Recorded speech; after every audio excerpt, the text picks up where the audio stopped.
All right, we are back. Little error I made at the other video. I'm surprised more people didn't catch this, but I must have been super tired. Toward the end of the video, I was moving counters and showing people some things. I actually moved this whole stack up a hex. So I left the city open at the end of the video, and this is the way it should look. And the reason why I'm back doing it like an epilogue here is the occasional gamer wanted to see the results of this tank battle here, and I was looking at the map and I'm like, what the heck? I realized that I moved these to look at something and then put them back here on the 1 hex north of the actual village. So I've got to put up a pinned comment for in case anyone notices that, and I thought that was kind of funny. Also, I got a comment about how to hold my tweezers like chopsticks, and I'm just not feeling it, man. I didn't even know there was a whole tweezer holding like etiquette out there for how to hold tweezers. I don't know. I get some very curious comments, so it's interesting. Yeah, so I accidentally shifted this up, so it should definitely not look like that. And so here's what we're facing at the end of the video series. Now, I'm going to do a combat here and pay for supply, which I've done already. I broke down all the supply. We're throwing it over this way. I believe this would be a 3T. It's per step, and each unit has 1 step. I don't think you worry about regimental equivalents, only in transport, when you're trying to figure out transport size. Each unit has only 1 life, aka 1 step, so I think I've been doing that right. If not, I've been playing OCS wrong the whole time. So this would be a 3-step attack, and remember, due to anti-tank effects, they're not ×2, they're ×1.5, and you have to apply that to each unit individually. So we got to add that up and then figure out what our odds are going to be. But yeah, very subtle. In the last video, this had moved up to here, which I thought was pretty funny. I didn't even pick it up until I looked this morning, and I'm like, wait a minute, something's not right here.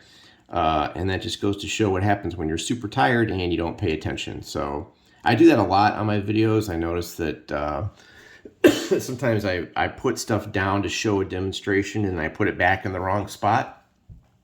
So I thought that was pretty funny. Okay, let's do this combat. We've paid for supply, and it's going to be, for right now, it's just going to be this stack on the Soviet mechanized brigade there, and let's give it a shot and see what happens. Let's go through it. First, you have to, now they do say, if you're playing OCS the first time, they do say to follow the sequence on page 14 very carefully. So I'm sure there's going to be some other tutorials coming soon that are better than mine. I'm just playing through this in my head. So the attacker selects the attacking and defending hexes. I'm just going to run through this with you guys so you know what's going on. Both players expend the required supply. Did that. Announce the action value ratings, attacker first and defender. We went over this last video. This is going to be a 5 to a 3. Nasty. The defender announces terrain choices, open. Obviously, we don't have anything there. And determine the initial odds. So we have an AR of +2 to the Germans, the Germans.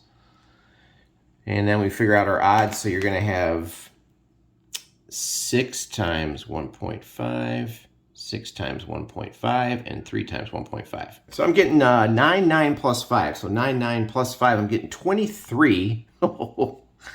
Oh, this is going to be sick. 23 to 7 is what we're looking at here. Yikes. Now, due to the OCS rounding rules, you keep those fractions, right? So we're at 3.2. Well, we're going to round down. It's still only 3 to 1, if I'm doing that right. Interesting. I thought this would have been a bigger ratio. I guess not. 22. Well, that 7 is pretty tough, though. That's a pretty tough unit. 7 defense is pretty good. So, all right, let's see what happens with surprise and all that fun stuff. So the DRM is going to be 2, and let's roll for surprise.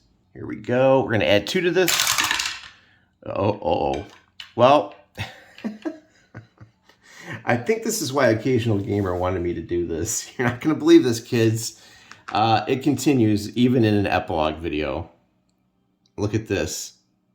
Add 2 to that, it's 4. The Russians get surprise again. Oh, this is why he wanted me to do it. You never know. You just never know. All right, so I tell you, have you guys ever seen anyone roll this bad on camera?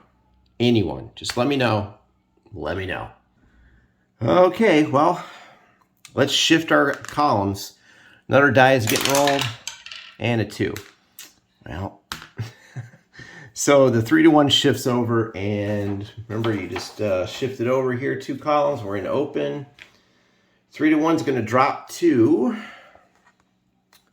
1-to-1 now, and suddenly things are even. Okay, I see why you guys asked me to do this. Wow, what a cluster, right? All right, well, let's see what happens. All right, we're going to roll 2 dice.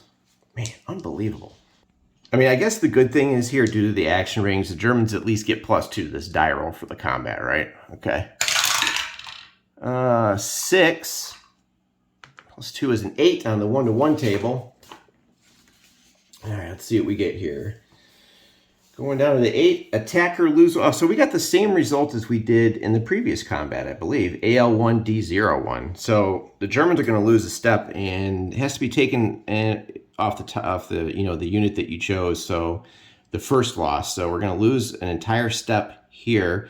Then the defender gets an option of retreat or lose a step. Well, there's no way they want to get rid of this unit.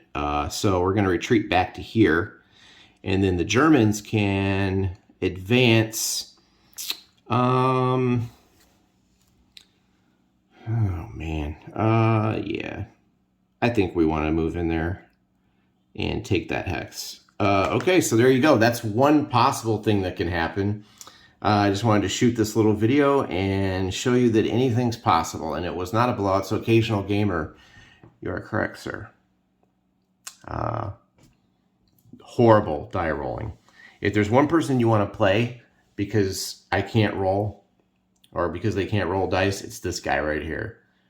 And just as a little side note going out, don't know if you guys ever make it to my credits, but I throw some Easter eggs in there. I usually go out with certain tunes that represent my favorite bands. You might hear some different songs. I have a very diverse musical taste, but if you ever pick up on some of those, or you know the band, let me know in the comments. But yeah, they're up there.